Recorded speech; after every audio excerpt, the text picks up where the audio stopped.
Hey guys, this is Rooney from Training for Warriors, and I am bringing you some of the kind of exclusive content that we cover a lot in the Training for Warriors dojo. So if you've liked some of the information on this series, I recommend that you check it out. And now what we're going to talk about finally, we have gone over why sprinting is important. We have gone over errors. We have gone over ways to correct it. We have gone over the surfaces that you use and maybe even some tools that go along with it. And now finally we're going to talk about probably one of the most important things is volume. Whether you want to say volume or you want to say dosages, hey, here is my philosophy. It is not always the same as everybody, but we have had great success with the fighters that I have worked with over the years.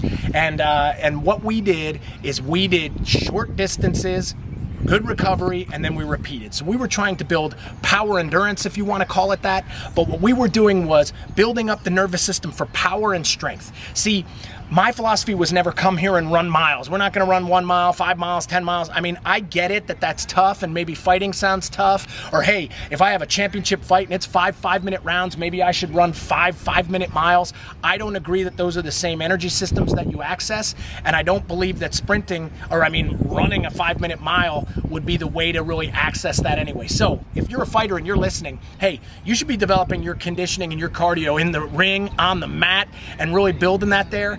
I've always had the philosophy that my job was to build strength, power, conditioning, make sure you're not injured. But when it comes to being in cardiovascular shape, I believe there are other ways to develop that than just beating yourself up running really long distances. So a great rule of thumb that I like to use, hey, I like, man, 100 meters or less, because even 100 meters, if you're really cooking, might be 14-15 seconds. That's still a big distance burst right there. Even when you look at fighting, that fighting is a series of bursts, recoveries, bursts, recoveries. It is not a steady state of just flat activity like running 5 miles. So what do I like? The big burst, come back. That's how we've designed a lot of the Training for Warriors system around it.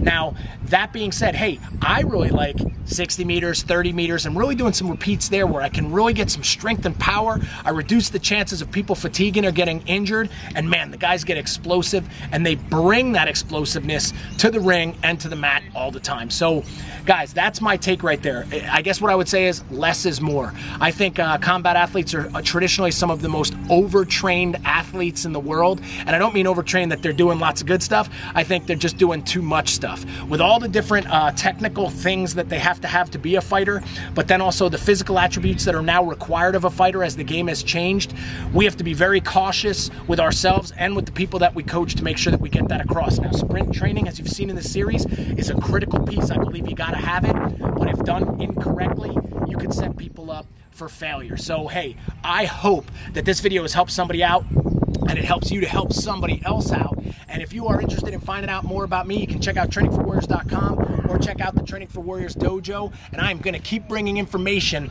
until we make everybody better.